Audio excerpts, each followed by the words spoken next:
Good afternoon to all of you all. That's good. That's good. And thank you for that kind introduction. I understand you might know a little bit about the newspaper business. We can talk about that at another time. I love the business. I love the business. Nice to be with you, Senator. Again, we might as well just sort of travel in the same vehicles. We could save some gasoline, right?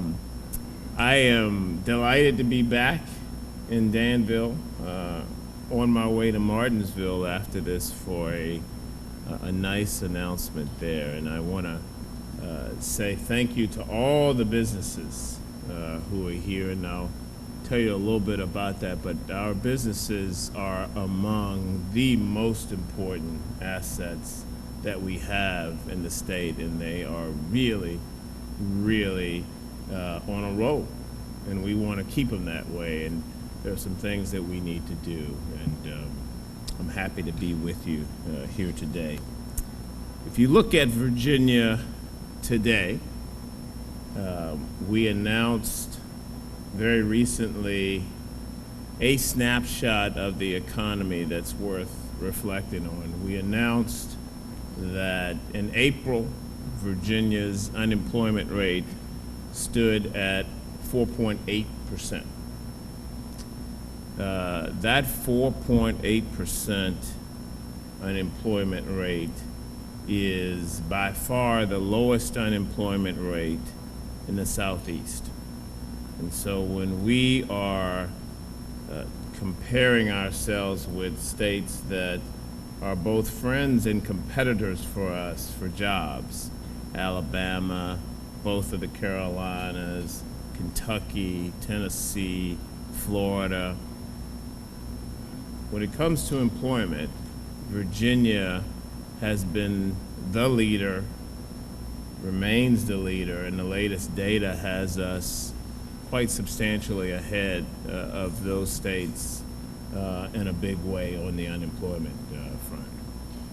But we announced something else that for me was just as encouraging. We announced that in April, the number of jobs in the state stood at just over 3.8 million.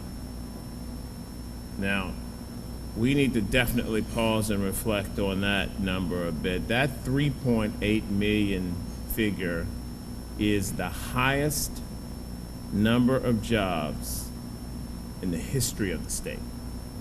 It surpasses the pre-recession peak that was sometime around April of 2008, and that number was 3.787 million or so. 3.8 million are the most jobs that we've ever had in the state of Virginia, ever. The other thing that goes with that is it turns out that the wages connected with our jobs are also rising. They, in fact, year over year, rose by something like $38 a week. Sounds small, but you multiply that times 52, you got a 4% increase in wages in the state of Virginia, year over year, right now. All of this is a tribute to the great businesses that we have here in the state of Virginia.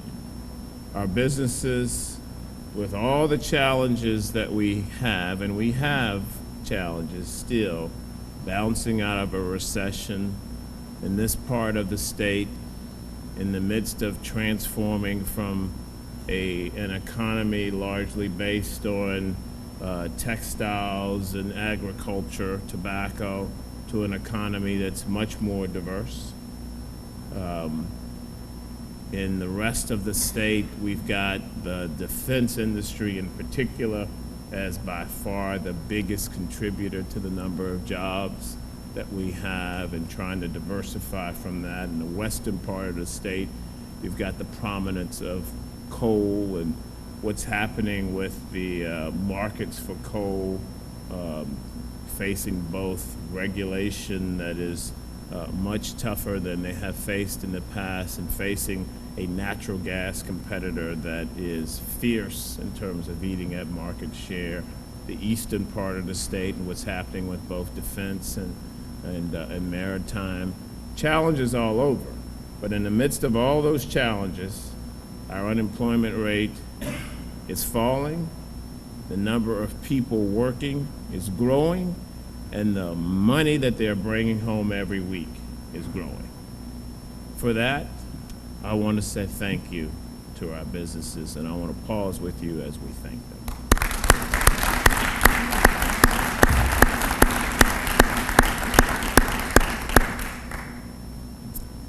Additionally, our businesses, as you know, are the folks who are providing the talent for our nonprofit boards and our nonprofit campaigns, whether it be United Way or whatever we're doing with early childhood, you name it. They are the folks who are coaching our kids on the sports team, on the sports fields, or on the basketball courts. They are the folks who are helping us to put together the plans for this theater or this building. They are folks who are providing us the talent that we need to keep our communities vibrant, healthy, innovative, and attractive for business, for young and for old. And again, for that kind of civic participation, that kind of tithing in the community, I want to again pause and say thank you to our businesses. So thank you for that. Now, we have work to do, and I see my tie is not straight. I better straighten my tie. We have work to do because we've got 3.8 million jobs. We've got 203,000 unemployed Virginians. And if you add 203,000 to the number that are underemployed, that number probably doubles. I haven't seen the final figure on that, but I would safely guess that that's a doubling of that. So we clearly have work to do, but we're in a good position. We're getting better, and our businesses are a prominent piece of that. I want to tell you, though, about a couple of things. Well, I think I'm going to focus on one thing in particular that we all must do to make sure that our businesses continue to enjoy this kind of growth and expansion, and that we get new businesses as citizens in Danville and Pennsylvania and all over South Side. Oh, I said South Side. I meant to say Southern Virginia. I won't get into that today, but when I grew up, it was South Side. Now y'all much more refined than when I grew up. I want to talk about talent. Of all the things that we can do to make sure that our businesses stay with us, that they can keep growing, that new businesses are either indigenously pop up or we attract them from elsewhere. Of all the things that we can do, the most important is to make sure we have right here in Danville and Pennsylvania the most qualified workforce for the jobs that are there. We think in the next 10 years, and I'm going to use statewide figures, but you can extrapolate to Danville and Pennsylvania. We think in the next 10 years at modest growth, which is 3% or less, and frankly, I hope we have greater than that Virginia will need to fill 1,500,000 jobs. 1 million of those jobs will be needed because folks are retiring or they're mistakenly moving to other states. That was a joke. You're supposed to laugh at that. Actually, that's not so much a joke, but you know what I mean. But 1 million of those jobs are replacement jobs. We think about 500,000 of those jobs are new jobs, jobs that right now do not exist on the landscape. 50 to 65% of those jobs are jobs for which you don't need a 4-year degree to be able to do them and do them well. But you do need to finish high school and move on and get the right competencies that can usually be evidenced by a certification or a license or an apprenticeship in a license and certification. That's what we need to make sure that we are collectively as a team working our butts on 24/7 to make sure we're the best at that.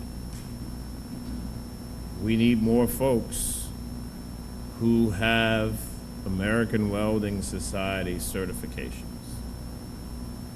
We need more folks who have all kinds of different healthcare certifications that are needed to do the work, whether it's working for dentists or working for radiologists, or working in the hospitals, or working in home health care, which is growing the fastest.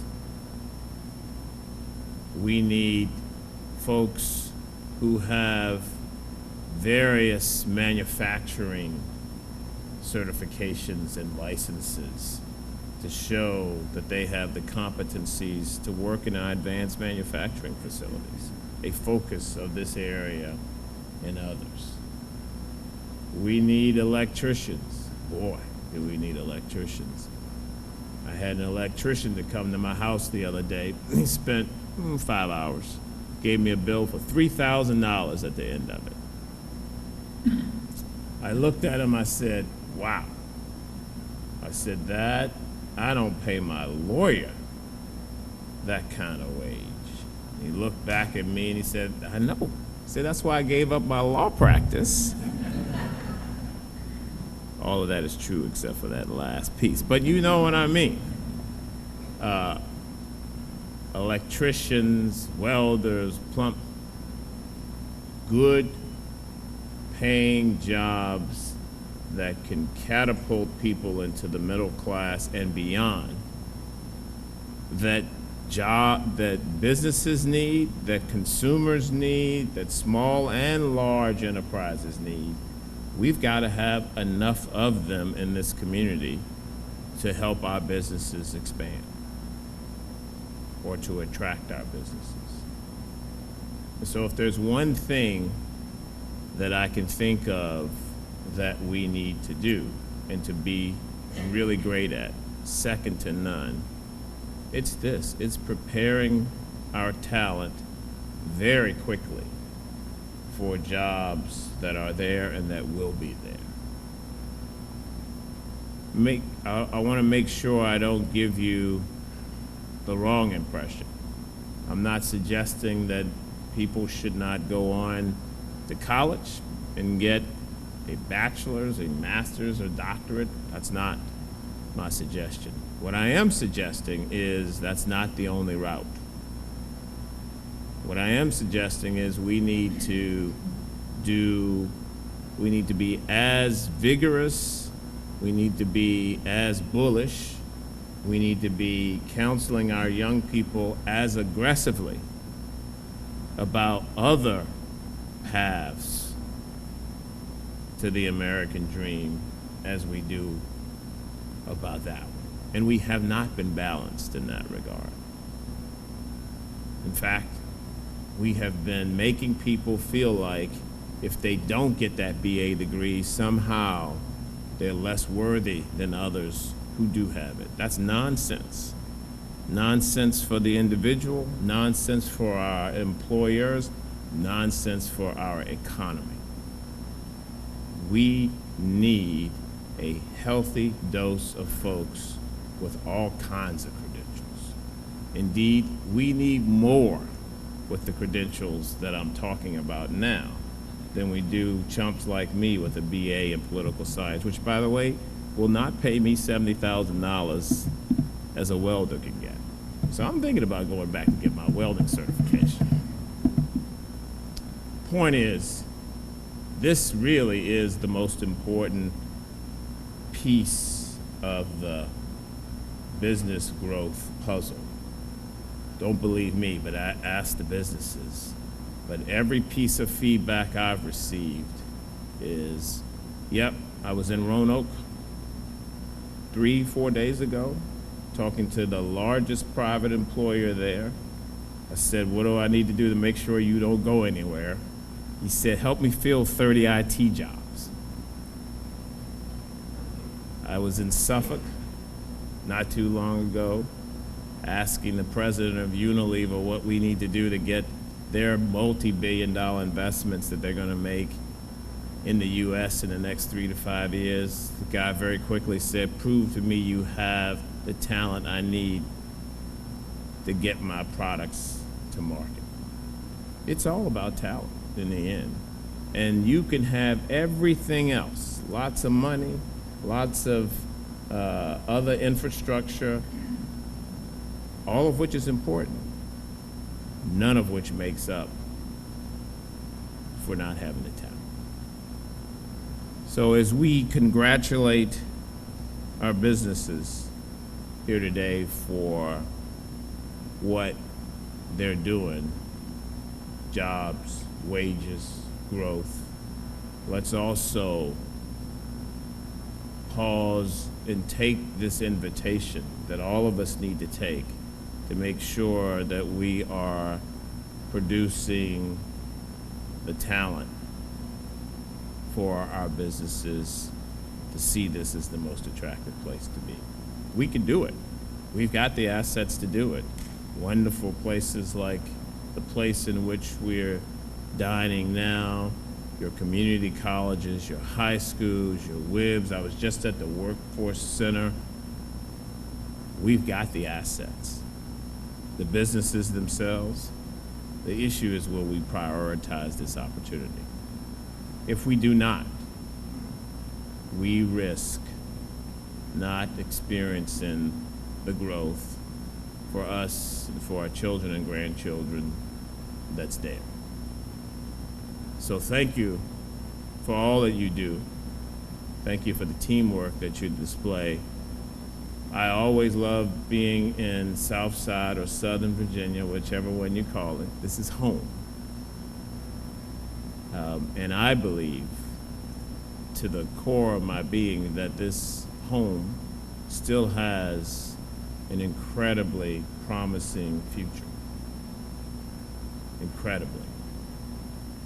All the things that we've got going for ourselves, hardworking folks, people who believe in the community, people who are loyal to business and to the community, low cost of living, low cost of labor, relatively speaking. There are other things we got to work on, broadband, energy, etc. But as a team, we can put all of this together and ensure that our future is bright. But we've got to make sure that we can go before all these businesses and say, you need 30 welders, I can get you 30 welders in a week. You need 50 electricians, I can get you 50 electricians in a matter of days. That's what's going to convince folks that this is the place to grow and make a home. Fair enough? Thanks for all you do. Appreciate it.